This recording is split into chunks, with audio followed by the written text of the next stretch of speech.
ஒரு புகழ்பெற்ற ஜப்பானிய சாமுராய் வீரன். வாள் வீசுறதுல ரொம்ப கெட்டிக்காரன். ஒரு கடுமையான போரில் கலந்து கொண்டுட்டு களைச்சி போய் திரும்பி வந்தான். படுக்கையில் விழுந்தான். பக்கத்தில் என்னமோ சத்தம் கேட்டுது. திரும்பி பார்த்தான். ஒரு எலி அவனை முறைச்சி பார்த்துக்கிட்டு இருந்தது. உடனே வாழை உருவனா வீசினான். அது தப்பிச்சிட்டு ஓடி போச்சு. எவ்வளோ முயற்சி பண்ணி பார்த்தா முடியல. கடைசியில் அந்த வாள் முறிஞ்சு போனது தான் மிச்சம். ஒரு பக்கம் அவனுக்கு இது அவமானமாக போயிட்டுது, இன்னொரு பக்கம் பயமாக போயிட்டுது. எவ்வளவோ போர்களில் எதிரிகளை பந்தாடினவன் அவன் ஒரு எலிகிட்ட தோற்று போய்டுறதா அவனால் சகிச்சிக்க முடியல. மனைவிகிட்ட சொன்னான் இப்படி நடந்துட்டுதுன்னு. அவள் சிரிச்சா. உங்களுக்கு புத்தியே இல்லை, எலியை போய் யாராவது வாளால் வெட்டுவாங்களா அப்படின்னு அந்த அம்மா சொன்னதும், நீ என்ன சொல்கிறேன்னா, ஒரு பூனையை கொண்டுட்டு வந்துட்டா போதும், அதுக்கப்புறம் ஏன் எலி வரப்போகுது அப்படின்னு அந்த அம்மா.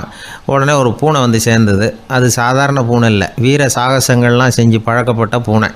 பெரிய இடத்துல வளர்ந்தது. அதை கொண்டுட்டு வந்துட்டாங்க. அந்த பூனை குறி பார்த்து எலி மேலே பாஞ்சுது. ஆனால் அந்த எலியை சுலபமாக தப்பிச்சு போட்டுது. அடுத்தபடியாகவும் பாயறதுக்கு முயற்சி பண்ணிச்சு அந்த பூனை. ஆனால் அந்த எலியோ ரொம்ப தந்திரமாக திடீர்னு அந்த பூனையின் முகத்துக்கு நேராக பாஞ்சுது. அவ்வளவுதான். அந்த பூனை பயந்து போய் ஒரே தாவி ஜன்னல் வழியாக வெளியில் ஓடிப்போச்சு. அந்த வீரனுக்கு இது ஒரு பெரிய அதிர்ச்சியாக இருந்தது. அடுத்தபடியாக யோசனை பண்ணான். ராஜா வளர்த்துக்கிட்டு இருந்த அரண்மனை பூனையை ஒரு நாள் இரவலாக கேட்டு வாங்கிட்டு வந்தான். ஊர் உலகம்லாம் பேர் வாங்கின பூனை இது. அந்த பூனையாலும் அந்த எலியை ஒன்றும் செய்ய முடியல. வீரனுக்கு ரொம்ப அதிர்ச்சி. அந்த அரண்மனை பூனைகிட்டையே போய் புலம்புனான். அரண்மனை பூனையே, நீயே தோற்று போயிட்டியே, இனிமேல் நான் என்ன செய்ய முடியும்னா. அந்த பூனை சிந்திச்சுது. அப்புறம் சொல்லிச்சு, இந்த காரியத்துக்கு இந்த மேல்மட்ட விவகாரம்லாம் சரிப்பட்டு வராது. சாதாரண வீட்டு பூனை கிடச்சிதுன்னா அதை கொண்டுகிட்டு வந்து விட்டுப்பார் அப்படின்னுது. சாதாரண பூனையால் என்ன செஞ்சிட முடியும்னா இவன் நம்பிக்கை இல்லாமல். இப்போது அந்த அரண்மனை பூனை சொல்லிச்சு, பெரிய வீட்டு பூனையெல்லாம் நல்லா சாப்பிட்டு தூங்கி பழக்கப்பட்டிருக்கோம். அதுக்கெல்லாம் ராஜதந்திரம் தெரியும், ஆனால் எலி பிடிக்க தெரியாது. அதுக்கான வளர்ப்பும் இல்லை, பயிற்சியும் இல்லை. ஏன்னா அதுக்கெல்லாம் பசி கிடையாது. சாதாரண வீட்டு பூனை அப்படி இல்லை, பசிக்கு ஆகாரம் தேடி அலையும். எலிகளை பிடிச்சி சாப்பிட்டுட்டு தான் உயிர் வாழும். அதனால் அதுகளுக்கு எலியை பிடிக்கிற எல்லா உத்திகளும் தெரியும், எங்களுக்கு தெரியாது அப்படின்னுது. அது சரியே, அதுவும் பூனை தான், நீயும் பூனை தான், அதால் முடிகிற காரியம் ஏன் உன்னால் முடியல அப்படின்னு கேட்டான் இவன். இதுக்கு அந்த பூனை சொல்லிச்சு, இதே கேள்வியை நானும் கேட்டேன், உன்னுடைய தந்திர முறை என்னன்னு கேட்டேன். அதுக்கு பதில் சொல்லாமல் படுத்து தூங்கி போச்சு. அதை மறுபடியும் எழுப்பி கேட்டேன், அதுக்கு கோவம் வந்துட்டுது. இதில் என்ன தந்திர முறை வேண்டியிருக்கு, நான் ஒரு பூனை, அவ்வளவுதான். பூனைன்னா பூனை, பூனை எலியை பிடிக்கும், நான் எலியை பிடிக்கிறேன், அவ்வளவுதான்னுது அப்படின்னு சொல்லி விவரமாக சொல்லிச்சு அந்த அரண்மனை பூனை. உடனே ஒரு சாதாரண பூனையை கொண்டுட்டு வந்துட்டாங்க. கொண்டாந்து விட்டால் அது பார்க்குறதுக்கு ரொம்ப சாதாரணமாக தெரிஞ்சுது. இந்த வீரனுக்கு நம்பிக்கை வரல. இருந்தாலும் அதை கொண்டுட்டு வந்து வீட்டுக்குள்ளே விட்டான். ஒரே நிமிஷம் அந்த எலியை கவிட்டு வெளியில் ஓடிப்போச்சு. மேலிடத்து பூனைகள்லாம் இதை வேடிக்கை பார்த்துக்கிட்டு வெளியில் நின்றுக்கிட்டு இருக்குது. எல்லோரும் மெதுவாக அந்த பூனையை நெருங்கி, உங்கள்கிட்ட அப்படி என்ன தனிப்பட்ட திறமை, அதோட ரகசியம் என்னன்னு கேட்டாங்க. அந்த சாதாரண பூனை ரொம்ப சாதாரணமாக சொல்லிச்சான், அதெல்லாம் எனக்கு தெரியாது, நான் பூனை, அவ்வளவுதான், நீங்களும் பூனையாக இருங்கோ அப்படின்னு சொல்லிவிட்டு அந்த பூனை தன்னுடைய வாயில் கவிய எலியோடு அங்கேருந்து நடந்து போச்சு. இந்த கதையிலேருந்து நாம் புரிஞ்சிக்க வேண்டிய தத்துவம் என்னென்னா, நீயாக இரு. இதுதான் அந்த தத்துவம். நம்ம ஒவ்வொருத்தருக்கு உள்ளேயும் ஒரு தனித்தன்மை இருக்குது. இதை அவங்கவுங்க புரிஞ்சுக்கிட்டு உண்மை இயல்பு புரிஞ்சுக்கணும். நம்முடைய இயல்பு என்னங்கிறது நமக்கு தெரியணும். அதை கண்டுபிடிக்கிறது தான் உண்மையான கலை. ஒரு பெரிய மனுஷன் வாயை அகலமாக திறந்து வச்சுட்டு தூங்கிட்டு இருந்தான். உடனே ஒரு எலி உள்ளே பூந்துட்டு தான். வீட்டு வேலையாள் டாக்டருக்கு ஃபோன் பண்ணான், எங்கள் முதலாளி வாய்க்குள்ளே ஒரு எலி பூந்துட்டுது டாக்டர் அப்படின்னா. நான் உடனே புறப்பட்டு வரேன், அதுக்கு முன்னாடி நீ ஒரு ரொட்டி துண்டை எடுத்து ஒரு வாய்க்கு முன்னாடி காட்டு, உள்ளே போன எலி வெளியில் வந்துடும்னார் டாக்டர். சரின்னு சொல்லிவிட்டான். கொஞ்ச நேரத்தில் டாக்டர் அங்கே போய் சேர்ந்தார். அப்போ வேலைக்காரன் ஒரு பெரிய மீனை அவர் வாய்க்கு நேராக இப்படியும் ஆட்டிக்கிட்டு இருந்தான். நான் ரொட்டி துண்டை தானே காட்ட சொன்னேன்னார் டாக்டர். அவன் சொன்னான், எலியை வெளியில் கொண்டுட்டு வர்றதுக்கு ரொட்டி துண்டை காட்ட சொன்னீங்க டாக்டர், அதுக்கப்புறம் அந்த எலியை துரத்திக்கிட்டு ஒரு பூனை உள்ளே போயிருக்கு, அதுக்காக தான் அந்த மீனை காட்டிகிட்டு இருக்கேன் நானா. இது எதுக்குன்னா, இப்படி வேடிக்கையாக சொல்கிறது, பூனை பூனையாக இருக்க வேண்டும், எலி எலியாக இருக்க வேண்டும், மனுஷன் மனுஷனாக இருக்க வேண்டும் அப்படிங்கிறத புரிஞ்சுக்கிறது. நாம இருக்கிற வரை வெற்றி நிச்சயம்.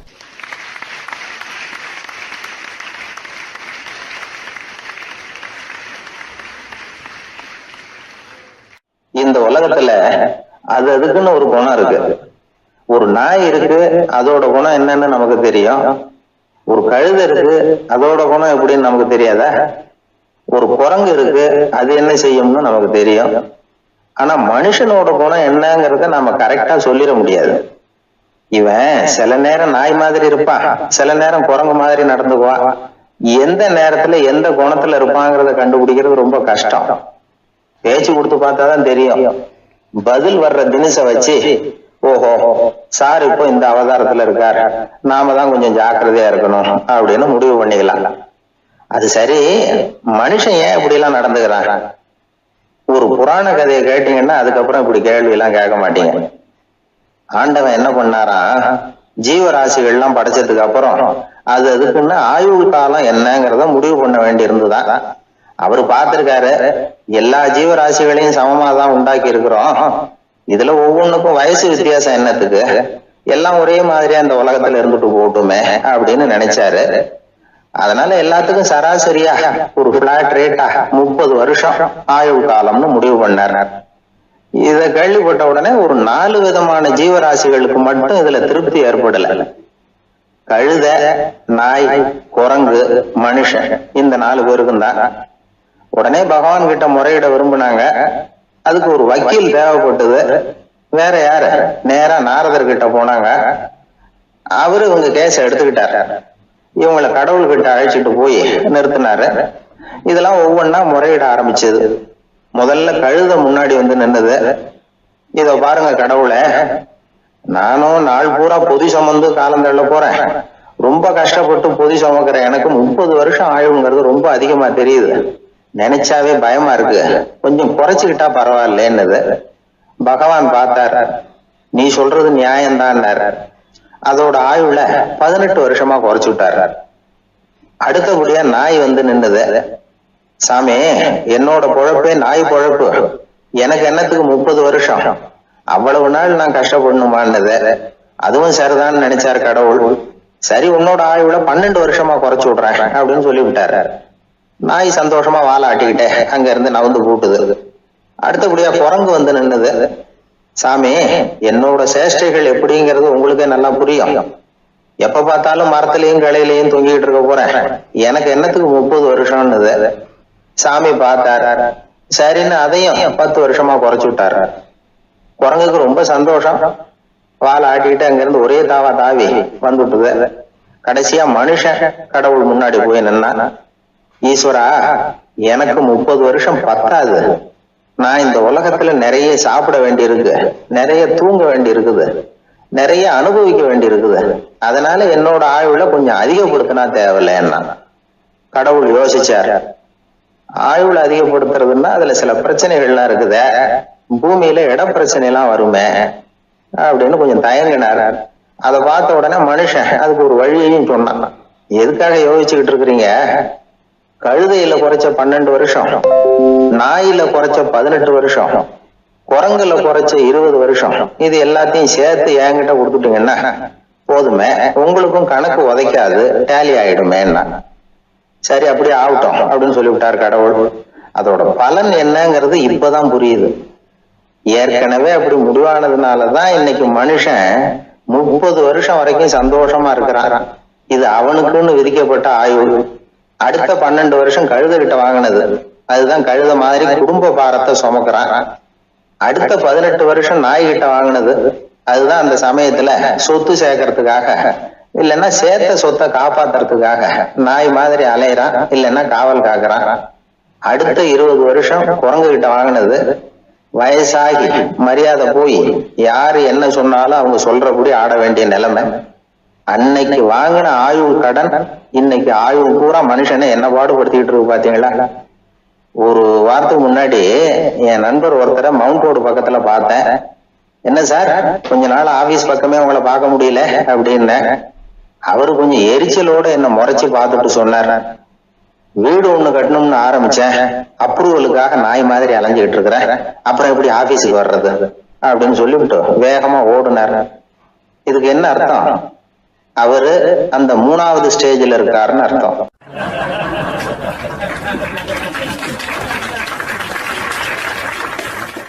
ஒரு ரயில் போய்கிட்டு இருக்கு, அதுல ஒரு பெரியவர் பிரயாணம் பண்ணிட்டு இருக்கிறார்.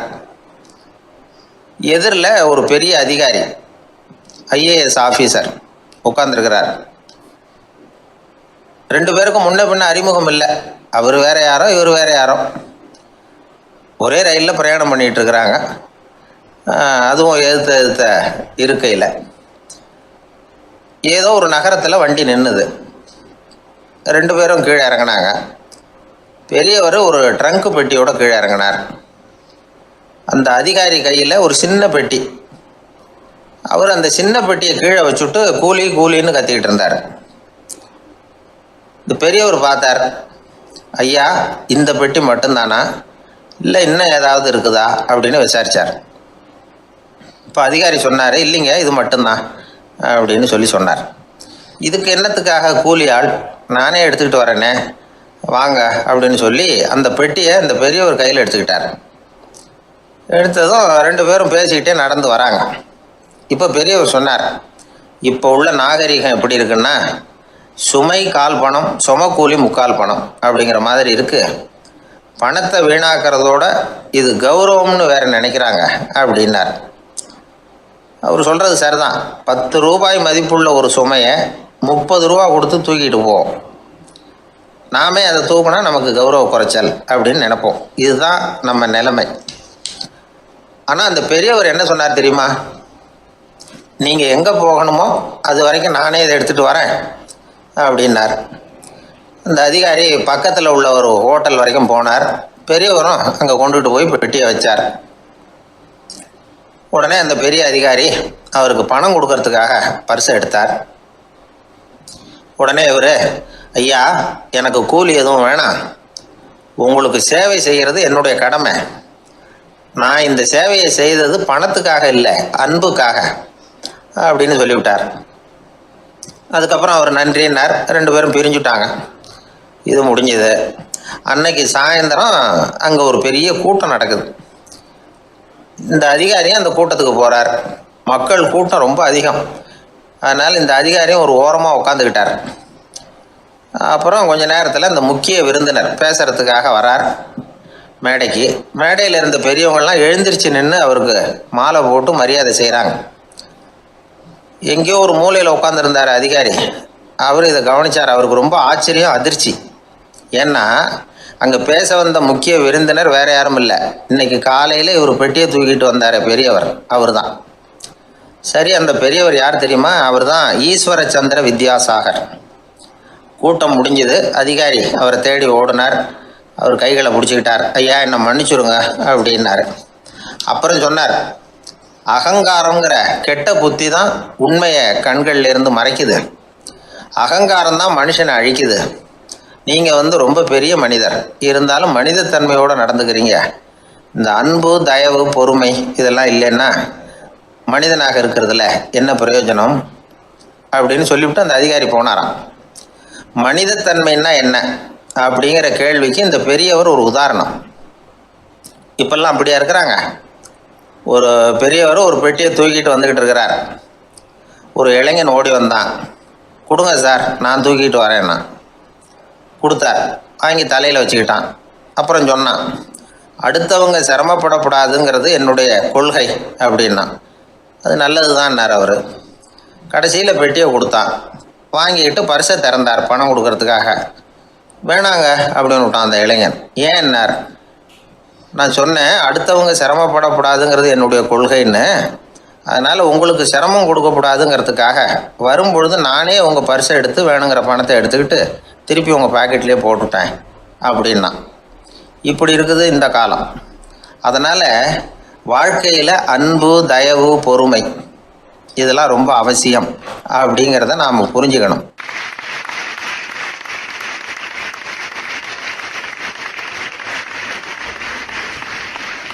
முன்னோர்கள் உங்களுக்கு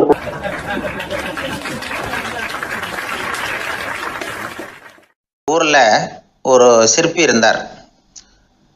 சிற்பின்னா அவர் ரொம்ப திறமையுள்ளவர். அதாவது எங்கேயாவது ஒரு கல் கிடந்தா போதும், அதை அப்படியே எடுத்துகிட்டு வருவார். கொஞ்ச நாள் கழித்து அவர் இடத்துக்கு போய் பார்த்தா அழகாக ஒரு சிற்பம் உட்காந்துருக்கும். இந்த கல்லாக கிடந்தது சிற்பமாக மாறி இருக்கும். அந்த அளவுக்கு பண்ணிவிடுவார் அப்பேற்பட்ட சிற்பி.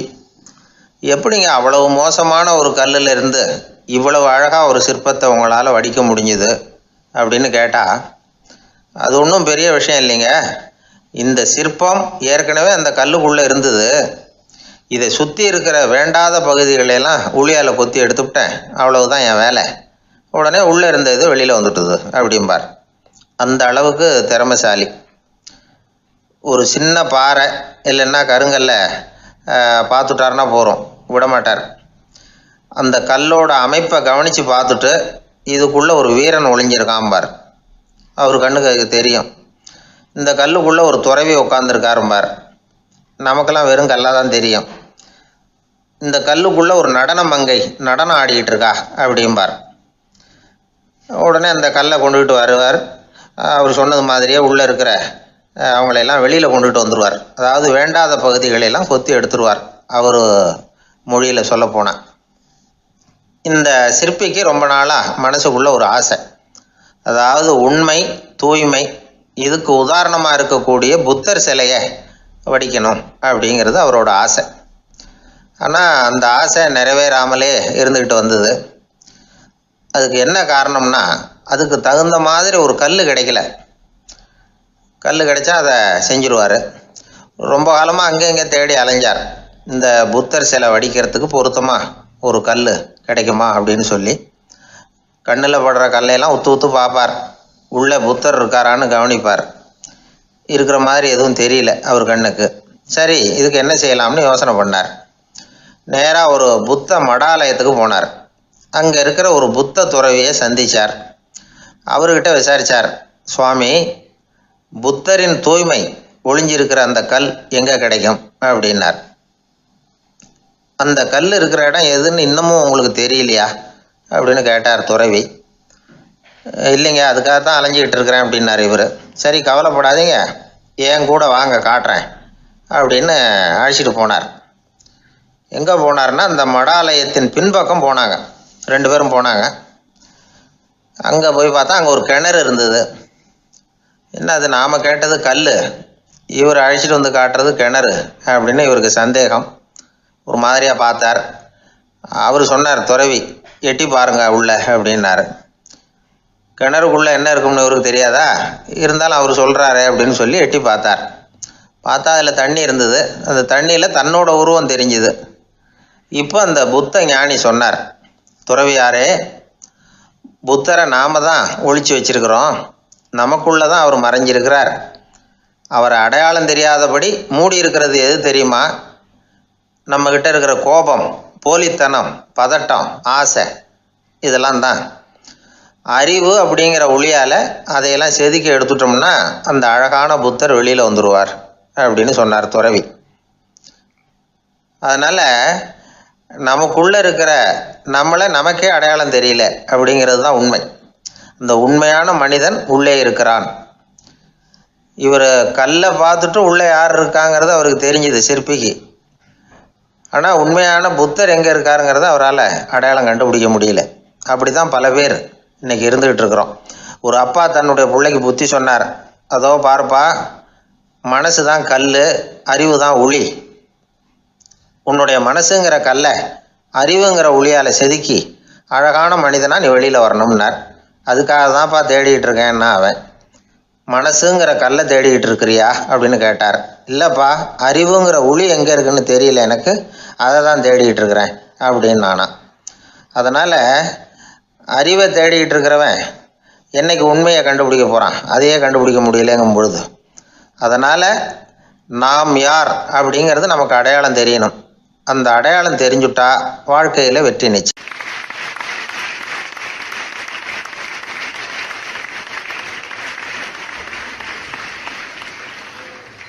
வழியில ஒருத்தன் அடிபட்டு கிடந்தா அவன் பாட்டு கிடக்கட்டுமே, நமக்கு என்னத்துக்கு வம்பு அப்படின்னு நினைச்சுக்கிட்டு திரும்பி பார்க்காம போறவங்க இந்த உலகத்துல அதிகம்.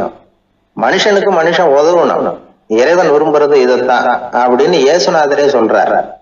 மனம் வந்து இறைவனை நாம நேசிக்கணும், அயலார நம்ம மாதிரியே நினைச்சு நேசிக்கணும்.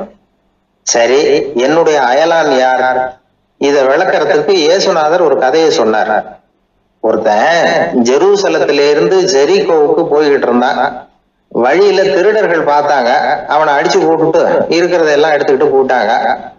அடின்னா பலமான அடி, கீழே விழுந்து கிடக்குறான்.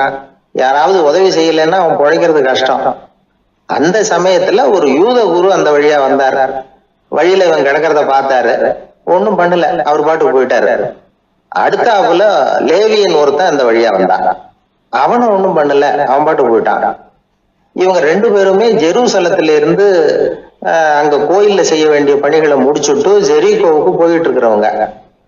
மூணாவதா சமாரித்தன் ஒருத்தன் அந்த வழியா வந்தான். அடிபட்டு கிடக்கிறவனை பார்த்தான், உடனே கிட்ட ஓடி போய் காயங்களை தொடச்சி மருந்து போட்டு கட்டி விட்டான். தன்னுடைய கோவேறு கழுத மேல அவனை தூக்கி வச்சு ஒரு சத்திரத்துக்கு அழைச்சிட்டு போனான். அங்க இருந்தவங்க கிட்ட இவரை கவனிச்சுக்குங்க அப்படின்னு சொல்லி பணம்லாம் கொடுத்தான். இன்னும் செலவானா கூட பரவாயில்ல, திரும்பி வர்றப்போ செலவான பணத்தை கொடுத்து விடுறேன் அப்படின்னா அப்படின்னு சொல்லிட்டு அவன் வியாபார அலுவலை கவனிக்க போயிட்டான். காயம்பட்டவனுக்கு இந்த 3 பேர்ல யார் அயலான், யாரு பரிவு காட்டி உதவி பண்ணானோ அவன் தான். இப்படிப்பட்ட அயலார்களை நம்ம மாதிரியே நேசிக்கணும். மனுஷன் நல்லவனா இருக்கிறதும் கெட்டவனா இருக்கிறதும் அவன் மனசை பொறுத்ததுதான் அப்படின்னு தெரிஞ்சுக்கணும். நாம ஒரு காலத்துல நல்லவனா இருக்கிறவன் இன்னொரு காலத்துல மாறி போடுறானே. ஓ, லியனார்டோ டாவின்சி பத்தி உங்களுக்கு தெரியும். மோனாலிசா அவருடைய படைப்பு, தி லாஸ்ட் சப்பர் அவருடைய படைப்பு, அருமையான ஓவியம். மிலான்ல இது தீட்டி இருக்கிறாரு. அத வரைகிறப்போ டாவின்சி என்ன பண்ணாருன்னா, முதல்ல இயேசுவோட சீடர்கள் 11 பேரையும் வரைஞ்சு முடிச்சுட்டாரு. 2 பேரை தான் இன்னமும் வரையல. யாருன்னா, ஒருத்தர் இயேசு கிறிஸ்து, இன்னொருத்தர் அவரை காட்டி கொடுத்த யூதாஸ் இஸ்காரியர். இந்த 2 பேர் உருவத்தையும் வரையறதுக்கு உள்ள இடத்த அப்படியே விட்டு வச்சுட்டாரு, அப்புறம் பாத்துக்கலான்னு. ஏன் அப்படி பண்ணார் தெரியுமா? லியனார்டோ டாவின்சி எல்லாம் துல்லியமா அமையணும்னு எதிர்பார்க்கிறவர், பர்ஃபெக்ஷனிஸ்ட். பொருத்தமான மாடல்கள் அவருக்கு தேவைப்பட்டது, அது கிடைக்கிற வரைக்கும் அதை வரையறது இல்லைன்னு வச்சுட்டாரு. முதல்ல கிறிஸ்துவ வரையணும், அதுக்கு பொருத்தமா ஒரு மாடல் தேவை. மிலான் நகர தெருக்கள்ல தேடி அலைஞ்சாரு, ஒரு அழகான இளைஞனை பார்த்தாரு. தெய்வீக அம்சம் அப்படியே இருந்தது. இயேசு கிறிஸ்துவுக்கு இந்த இளைஞன் தான் பொருத்தமான மாடல் அப்படின்னு முடிவு பண்ணி விட்டாரு. உடனே இடது பக்கம் விட்டு வச்சிருந்த இடத்துல இயேசுவை வரைஞ்சு முடிச்சு விட்டாரு. அந்த வேலை முடிஞ்சது. அடுத்தது யூதாஸ், அதுக்கு ஒரு மாடல் தேவையாச்சே. மறுபடியும் தேடி தேடி அலைஞ்சாரு, பொருத்தமா ஒருத்தருமே கிடைக்கல. அப்படியே பல வருஷம் ஆயிட்டுது. ரொம்ப காலத்துக்கு அப்புறம் ஒருத்தர் கிடைச்சாரு. அவர் ஒரு குடிகாரர், ரொம்ப பொருத்தமா தெரிஞ்சது அந்த மாடலுக்கு. அழைச்சிட்டு போய் மாடலா உட்கார வச்சாரு, வரைய ஆரம்பிச்சாரு. அந்த ஆளு படத்தை பார்த்ததும் திடீர்னு கத்த ஆரம்பிச்சுட்டான். ரொம்ப காலத்துக்கு முன்னாடி இயேசு கிறிஸ்துவுக்கு மாடலா வச்சு வரைஞ்சிங்களே, அதே ஆளுதான் சார், நான் இப்படி ஆயிட்டேன் அப்படின்னு. இப்படி ஒரு கதை உண்டு. இந்த இளைஞன் கிட்ட இருந்து நாம தெரிஞ்சுக்க வேண்டியது என்னன்னா, தெய்வமா உயர வேண்டிய மனுஷன் தீய பழக்க வழக்கம் காரணமா மிருகமா தாழ்ந்து விடுறான். அவங்களுக்கு எல்லாம் பாவ மன்னிப்பு கிடைக்கணும், மறுபடியும் தெய்வமா உயரணும். இப்பெல்லாம் சில பேரு மன்னிக்க முடியாத அளவுக்கு பாவம் பண்றாங்க சார். அப்படி பாவம் பண்ணின ஒருத்தர் ஒரு பெரியவர்கிட்ட போய் மன்னிப்பு கேட்டாரு. அதுக்கு அவரு சொன்னாரு, உன்னோட பாவத்தை என்கிட்ட சொல்லி நீ மன்னிப்பு கேக்குற, என்னோட பாவத்தை நான் யாருகிட்ட போய் சொல்லி மன்னிப்பு கேக்குறதுன்னாரு. நீங்க எந்த பாவத்தை சொல்றீங்கன்னா, அந்த ஆளு, நீ பண்ணின பாவத்தை மன்னிக்கிறனே அந்த பாவத்தை சொல்றேன்னாரு.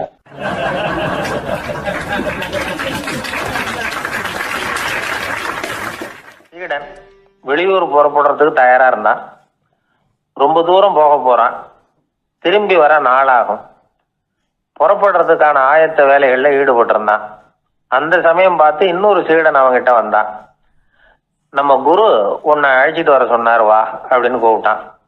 இவன் உடனே புறப்பட்டு போனான். குருநாதரை பார்த்தான், அவர் காலில் விழுந்து வணங்கினான். வணங்கிவிட்டு எழுந்திரிச்சான். அவ்வளவுதான். குரு ஏதாவது உபதேசம் பண்ணுவாருன்னு எதிர்பார்த்தான். ஆனா நடந்தது என்ன தெரியுமா? குரு அவனுக்கு ஓங்கி ஒரு அடி கொடுத்தார். எதிர்பாராம இந்த அடியை வாங்கினதும் அந்த சீடன் அதிர்ந்து போயிட்டான். பக்கத்துல இருந்த மற்ற சீடர்களும் திகைச்சு போய் நின்னுட்டாங்க. அடி வாங்கின சீடனுக்கு மனசுக்குள்ள குழப்பம், நாம என்ன தப்பு பண்ணணும், புறப்படுற நேரத்துல இப்படி குரு கிட்ட அடி வாங்குற மாதிரி ஆயிட்டுதே அப்படின்னு நினைச்சு மனசுக்குள்ள ரொம்ப வேதனைப்பட்டான். கொஞ்சம் துணிச்சலை வரவழைச்சுக்கிட்டு குருநாதர்கிட்டயே கேட்டுட்டான், சுவாமி, நான் என்ன தப்பு பண்ணினேன், என்னை இப்படி அடிச்சுட்டீங்களே, ஒரு வார்த்தை கூட உங்களை எதிர்த்து நான் பேசினது இல்லையே. இவ்வளவு காலமா உங்க விருப்பத்துக்கு விரோதமா ஒரு காரியம் கூட நான் செஞ்சது இல்லையே. வந்ததும் வராததுமா ஒண்ணுமே சொல்லாம என்ன அடிச்சுட்டீங்களே. குருவே, நான் செஞ்ச குற்றம் தான் என்ன அப்படின்னு கண்ணீரோட பரிதாபமா கேட்டானா அந்த சீடன். ஆனா அந்த குரு முகத்துல கொஞ்சம் கூட கோபம் இல்லை. அவர் சிரிச்சுக்கிட்டே நின்றுகிட்டு இருந்தாராம். அதுக்கப்புறம் சொன்னாராம், என்னுடைய அருமை சீடனே, நீ ஒரு தவறும் பண்ணல. நான் உன்னை அடிச்சது நீ ஏதோ தப்பு பண்ணிவிட்டேங்கிறதுக்காக இல்லை. நீண்ட பயணம் போக போற, ஞாபகமா ஏதாவது கொடுத்து அனுப்ப வேணாமா? நீ ஞானம் பெற்ற பிறகுதான் திரும்பி வர போறேங்கிறது எனக்கு தெரியும். அதுக்கு பிறகு உன்னை வந்து அடிக்க முடியுமா? அதனால இப்ப கிடைச்சிருக்கிற இந்த வாய்ப்பை பயன்படுத்திக்கிட்டேன். அப்போதைக்கு இப்பவே அடிச்சுட்டேன், அவ்வளவுதான், வேற ஒண்ணும் இல்லை அப்படின்னாராம். குரு சிரிச்சுக்கிட்டே இப்படி சொல்றார். இருந்தாலும் இதுவும் ஒரு உபதேசம் தான். அதிர்ச்சிகளால வந்து விழிப்படைய வைக்கிறதும் ஒரு வழிதான். இது வந்து ஜென் வழி. பெரும்பாலும் அதிர்ச்சியின் மூலமாகவே ஞான தரிசனத்தை அருள்கிறவர்கள் தான் ஜென் குருமார்கள். நம்ம தியானம் தான் ஜென். இந்தியாவில இருந்து இது சீனாவுக்கு போய் கொஞ்சம் பேர் மாறி வளம் பெற்று ஜப்பான்ல ஜென் ஆகி வளர்ந்துருக்குது, அவ்வளவுதான். ஜென்கிறது தியானம். எதை நினைச்சும் தியானிக்கிறது இல்லை, எல்லாத்துலயும் தியானம் இருக்கிறதா சொல்லுது ஜென். பேசுறது, இருக்கிறது, நடக்கிறது, சாப்பிடுறது, சிரிக்கிறது, தூங்குறது, தொழில் செய்யறது அல்லது சும்மா இருக்கிறது எல்லாமே தியானம் தான். ஜென்கிறது ஒரு சுய தரிசனம், தன்னைத்தானே அடையாளம் கண்டுகொள்கிறது தான் அது. இல்லாத எதையும் தேடி கண்டுபிடிக்கிறது இல்லை. சென் மார்க்கத்தை பத்தி ஓஷோ என்ன சொல்றாரு தெரியுமா? காணாமல் போன தன்னுடைய மூக்கு கண்ணாடி தன்னுடைய மூக்கின் மேல் இருப்பதை கண்டுகொள்வது போன்றது சென் அப்படிங்கிறார். நம்மால் இன்னொருத்தர் முகத்தை ரொம்ப நேரமா உத்து பார்த்துக்கிட்டு இருந்தார். என்ன பாக்குறீங்கன்னாரு அவரு. நீங்க போட்டிருக்கீங்களே மூக்கு கண்ணாடி, அதை தான் பாக்குறேன்னாரு இவரு. நீங்க அப்படி பாக்குறதுக்கு விசேஷ காரணம் ஏதாவது உண்டான்னு கேட்டார் இவர். உண்டுன்னார். என்னன்னு கேட்டார். நேத்திக்கு காணாம போன என்னோட மூக்கு கண்ணாடி அது அப்படின்னாராம் இவர்.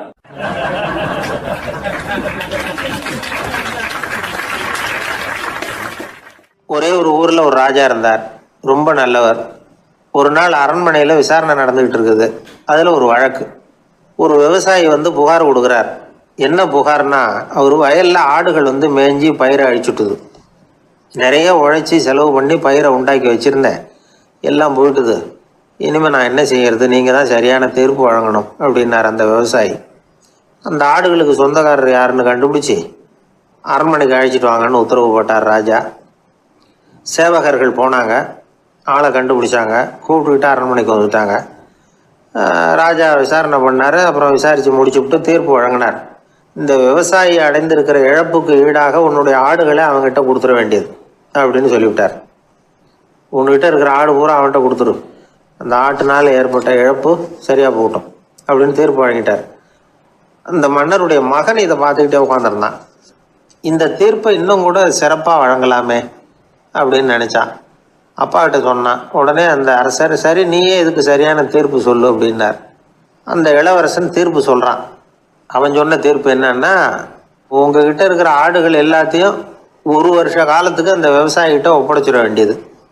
அந்த ஒரு வருஷத்துக்குள்ள அந்த ஆடுகள் போடுற குட்டிகள், பால், எரு எல்லாம் விவசாயி எடுத்துக்க வேண்டியது. ஒரு வருஷத்துக்கு அப்புறம் உங்களுடைய ஆடுகளை நீங்களே திருப்பி வாங்கிக்க வேண்டியது. இதுதான் இளவரசன் சொன்ன தீர்ப்பு. இது சரியான தீர்ப்பு தான். இனிமேல் என்னுடைய அரச பொறுப்புகளை இளவரசர் வசம் ஒப்படைக்கிறேன் அப்படின்னு சொல்லி ஒப்படைச்சுட்டாராம். அதாவது தாவூத் நபி, சுலைமான் நபி இவர்களுடைய சரித்திரத்தில் இந்த சம்பவம் காணப்படுறதாக ஒரு நண்பர் சொன்னார். ஒரு தண்டனையை பெறுகிறவன் அதுக்கு பிறகு சமூகத்தில் நல்ல விதமாக வாழறதுக்கு வாய்ப்பு இருக்கிறது மாதிரி அமையணும் தீர்ப்பு. அதுக்கு இது ஒரு உதாரணம். சில தீர்ப்புகள் எப்படி அமைஞ்சு விடுதுன்னா, ஒரு தண்டனையை அனுபவித்து முடித்தவன் அதுக்கப்புறம் அவன் இந்த சமூகத்தில் நல்லவனாக வாழறதுக்கு நினச்சா கூட அதுக்கு தகுதி இல்லாதவன் அப்படிங்கிற அளவுக்கு சூழ்நிலை அமைஞ்சிருது. இது சிந்திக்க வேண்டிய ஒரு செய்தி. இன்னொரு ஊரில் ஒரு ராஜா இருந்தார். அவர் ஒரு நாள் ஒரு போட்டி வச்சார். என்ன போட்டின்னா, அரண்மனை வாசலில் ஒரு பெரிய நீச்சல் குளம், அதில் நிறைய விஷப்பாம்புகள். எந்த இளைஞன் துணிச்சலாக அதில் நீச்சல் குளத்தில் குதித்து நீந்தி கரையேறி வர்றானோ அவனுக்கு 100 ஏக்கர் நிலம் பரிசாக வழங்கப்படும். அது வேணாம்னா 1000 ஆடுகள் பரிசாக வழங்கப்படும். அதுவும் வேணான்னா என்னுடைய மகளை வந்து கல்யாணம் பண்ணிக்கலாம். இதுதான் மன்னருடைய அறிவிப்பு. பரிசெல்லாம் நல்லா தான் இருக்குது. இருந்தாலும் பாம்புகள் உள்ள குளம்ங்கிறது நல்லா இல்லையே. அதனால் யாரும் அதில் குதித்து நீஞ்சறதுக்கு முன் வரல. இருந்தாலும் திடீர்னு ஒரு இளைஞன் அந்த நீச்சல் குளத்தில் குதிச்சான், நீந்தினா ஒரு வழியாக கரையேறி வந்துட்டான். மன்னருக்கு ரொம்ப மகிழ்ச்சி. நீ தான் தைரியமான இளைஞன், வா இப்படின்னு கூப்பிட்டார். கிட்ட வந்தான். அந்த இளைஞன் தண்ணீர் சொட்ட சொட்ட வந்து நிற்கிறான். சரி, உனக்கு 100 ஏக்கர் நிலம் வேணுமான்னு கேட்குறார். வேண்டாங்கிறான். சரி, அப்படின்னா 1000 ஆடுகள் வேணுமான்னு கேட்குறார். அதுவும் வேணாங்கிறான். ஓ, அப்படின்னா என் பொண்ணை கல்யாணம் பண்ணிக்கிறியா அப்படின்னு கேட்குறாரு. அதுவும் வேணாங்கிறான். ராஜாவுக்கு ஒன்றும் புரியல. அப்படின்னா உனக்கு என்னதான் வேணும் அப்படிங்கிறார். என்னை பிடிச்சி இந்த குளத்துல தள்ளி விட்டவன் யாருங்கிறது எனக்கு தெரியணும் அப்படின்னா.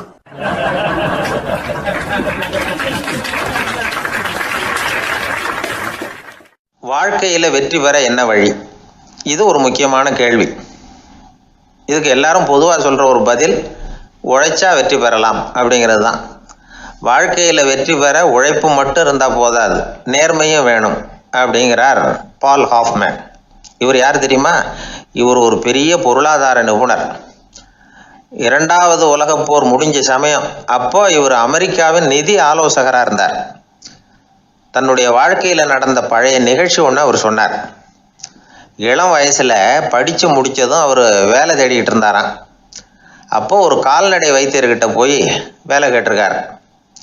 இவர் அங்கே போன சமயத்தில் அந்த டாக்டர் தன்னுடைய பழைய கார் ஒன்றை விற்பனை செய்யறதுக்காக வேற ஒருத்தர்கிட்ட பேரம் பேசிக்கிட்டு இருந்தார்.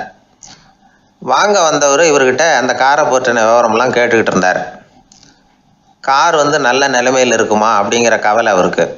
எல்லா விவரங்களையும் கேட்டுக்கிட்டு அவர் கடைசியாக சொன்னார், டாக்டர், இந்த காரை நீங்களே என்னுடைய ஊருக்கு ஓட்டிகிட்டு வர வேண்டியது. கார் எந்த ரிப்பேரும் ஆகாமல் என்னுடைய ஊருக்கு சேர்ந்துட்டுதுன்னா அங்கேயே நான் பணம் கொடுத்து இந்த காரை வாங்கிக்கிறேன் அப்படின்னார்.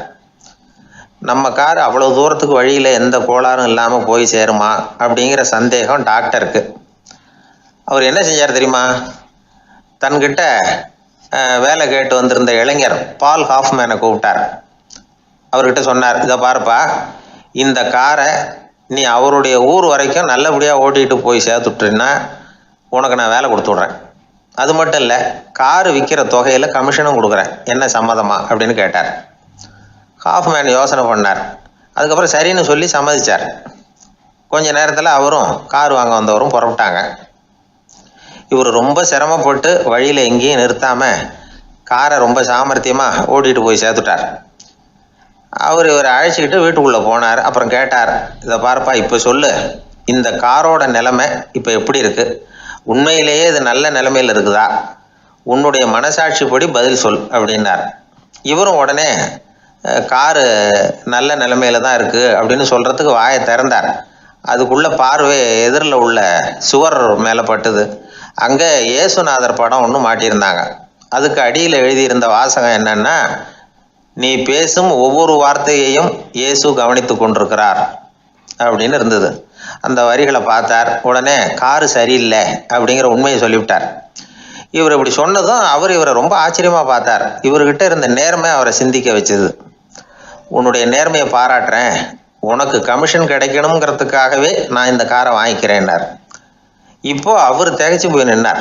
மறுபடியும் அவர் சொன்னார், நீ காரை ஓட்டிகிட்டு வரும்பொழுதே உன்னுடைய திறமையை பார்த்தேன், உனக்கு விருப்பம் இருந்தால் நீ என்கிட்டயே வேலைக்கு சேர்ந்துடலாம் அப்படின்னார். பால் ஹாஃப்மேன் அவர்கிட்ட வேலைக்கு சேர்ந்தார். படிப்படியாக முன்னேறினார். கடைசியில் பார்த்தீங்கன்னா அமெரிக்காவினுடைய நிதி ஆலோசகராக ஆனார். அதுக்கப்புறம் அவர் அந்த பழைய சம்பவத்தை எப்பவும் மறக்கிறதில்ல, அடிக்கடி சொல்கிறது உண்டு.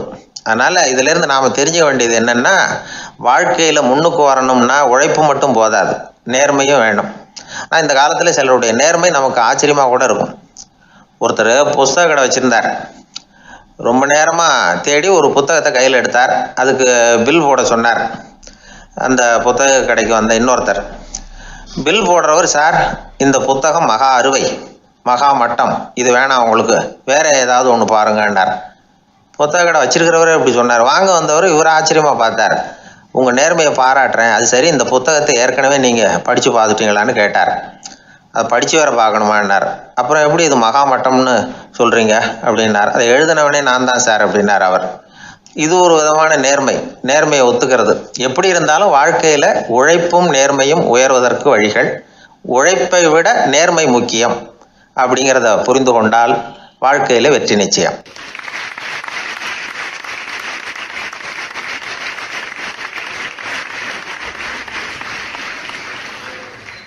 ஒரு மனிதர் அவர் யாருக்கிட்டேயோ தொலைபேசியில் பேசிகிட்டு இருக்கிறார்.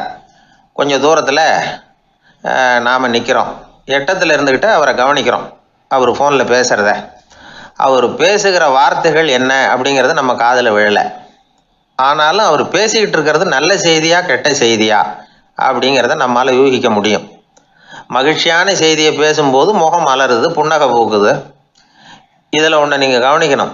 தொலைபேசியில் நாம் பேசுகிறப்போ நம்மோட பேசுகிறவர் எதிரில் இல்லை. அவர் தொலைபேசி வழியாக நம்ம குரலை மட்டும்தான் கேட்க போகிறார். நம்ம முகத்தை அவர் பார்க்க போகிறதில்ல. அப்படி இருந்தும் அப்போ நம்ம முகம் ஏன் மலரணும் அப்படின்னா இதுதான் உடல் மொழி, பாடி லாங்குவேஜ் அப்படின்னு சொல்கிறாங்க. நம்ம அறியாமலேயே நம்ம உடம்பு செய்திகளை தெரிவிக்குது பாருங்கள், அதுதான் உடல் மொழி. ஒரு மனிதர் தொலைபேசியில் பேசிக்கிட்டு இருக்கிறத நீங்கள் தூரத்தில் இருந்து கவனிச்சுக்கிட்டே அவர் நண்பரோட பேசுகிறாரா, மனைவியோட பேசுகிறாரா, குழந்தையோட பேசுகிறாரா, இல்லை மேல் அதிகாரிகிட்ட பேசுகிறாரா, அல்லது அவருக்கு கீழே பணிபுரிகிறவர்கள்கிட்ட பேசுகிறாரா அப்படிங்கிறத கண்டுபிடிக்கலாம். அதுக்கு காரணம் அவருடைய உடல் மொழி. இந்த உடல் மொழி கூட நம்ம வாழ்க்கையின் முன்னேற்றத்துக்கு பயன்படும். இதை பற்றிலாம் கூட சில நிபுணர்கள் ஆராய்ச்சி பண்ணி பார்த்துருக்குறாங்க. அவங்க சில விவரங்களை சொல்கிறாங்க. குறிப்பாக ஒருத்தர் தன்னுடைய நாற்காலியில் கிட்டத்தட்ட படுத்துக்காத குறையாக உட்காந்துருக்கிறாருன்னு வச்சுக்கோங்க. எதிர இருக்கிறவர் பேசுறது அவருக்கு பிடிக்கலன்னு அர்த்தமா. தலையை சொரிஞ்சிக்கிறது, வேறு வேறு திசைகளில் பார்க்குறது, கொட்டாவி விடுறது, கால்களை மாற்றி போட்டு உட்கார்றது, களைப்பாக கை விரல்களை அப்படியே பின்னிக்கிறது, அடிக்கடி கடிகாரத்தை பார்க்குறது, இப்படிலாம் ஒருத்தர் பண்ணிக்கிட்டு இருக்கிறாருன்னா நாம் கூடிய சீக்கிரம் அந்த இடத்த விட்டு எழுந்திரிச்சு வந்துடுறது நல்லது. ஏன்னா இதெல்லாம் அவருடைய சலிப்பு, சோர்வு, ஆர்வமின்மை இதுக்கு அடையாளங்கள். நம்முடைய பேச்சு அவரை சலிப்படைய வச்சுட்டுதுன்னு அர்த்தம். அவர் ரொம்பவும் சோர்ந்து போயிட்டாருன்னு பொருள். நம்முடைய பேச்சில் அவருக்கு ஆர்வம் இல்லைன்னு அர்த்தம். அதே நேரத்தில் நாற்காலியின் நுனியில் அமர்ந்து உடலை முன்னுக்கு நகர்த்தி எதிர இருக்கிறவரின் கண்களை பார்த்துக்கிட்டே பேசினாலும் சரி அல்லது பேச்சை கேட்டாலும் சரி, உங்கள் பேரில் மற்றவங்களுக்கு உள்ள பிடிப்பு அதிகரிக்கும். நாம் எப்படிப்பட்டவருங்கிறத நம்ம உடம்பும் நடை உடை பாவனையும் அடுத்தவங்களுக்கு காட்டி கொடுத்துரும். உங்கள் உடம்பு, உங்கள் பார்வை, நடை, உட்கார்ற விதம் இதை வச்சுக்கிட்டே நீங்கள் பொறுப்புள்ளவரா, முரடரா, அலட்சியமானவரா, மரியாதை தெரிஞ்சவரா, அடக்கமானவரா, நம்பிக்கைக்கு உரியவரா, நாணயம் இல்லாதவரா, பயந்தவரா, திறமைசாலியா, அப்பாவியா அப்படிங்கிறதையெல்லாம் கண்டுபிடிச்சிடலாம். அதனால் இந்த உடல் மொழியை புரிஞ்சுக்கிட்டு நம்மளை கொஞ்சம் சரிப்படுத்திக்கிட்டோம்னா வாழ்க்கையில் சுலபமாக பல காரியங்களை சாதிக்க முடியும். ஒரு மனநல மருத்துவமனை, அங்கே ஒருத்தர் ஒரு நாற்காலியில் உட்காந்துக்கிட்டு கார் ஓட்டுறது மாதிரி அப்படி பாவனை பண்ணிக்கிட்டு இருந்தார். ஸ்டியரிங்கை திருப்புறது மாதிரி, பின்னாடி வர்ற வண்டியை நிற்க சொல்கிறது மாதிரி, அப்புறம் இவர் ஒதுங்கிக்கிட்டு அவருக்கு வழி விடுறது மாதிரி, இப்படிலாம் சேட்டைகள் பண்ணிக்கிட்டு இருந்தார் மனநல மருத்துவமனையில். இதை பார்த்துக்கிட்டு இருந்த ஒருத்தர் பக்கத்தில் இருந்த இன்னொருத்தர்கிட்ட கேட்டார், இவர் ஏன் இப்படி பண்ணுறாரு, இவருக்கு ஏன் அப்படி வந்தது நிலைமை அப்படின்னு சொல்லி அவர் விசாரித்தார். அப்போ அவர் விவரம் சொன்னார். வேறு ஒன்றும் இல்லைங்க, இவருக்கு கார் ஓட்டணும்னு ஆசை ரொம்ப காலமாக, அது நிறைவேறாமல் போயிட்டுது. அதுக்கப்புறம் அவர் மனநோயாளியாக மாறிட்டார். இங்கே அழைச்சிட்டு வந்தாங்க. இங்கே அழைச்சிட்டு வந்ததுலேருந்து அப்படி தான் பண்ணிகிட்டு இருக்கிறார்.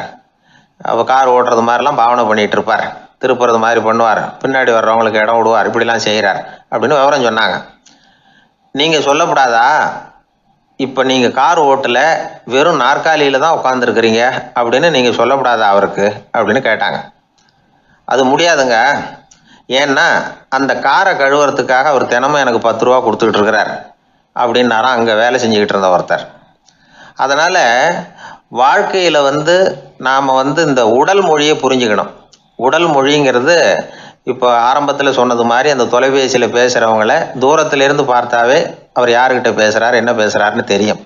நம்ம முகத்தை நல்லா வச்சுக்கணும். உடல் மொழியை நம்ம புரிஞ்சுக்கிட்டு பயன்படுத்த ஆரம்பித்தோம்னா எந்த முயற்சி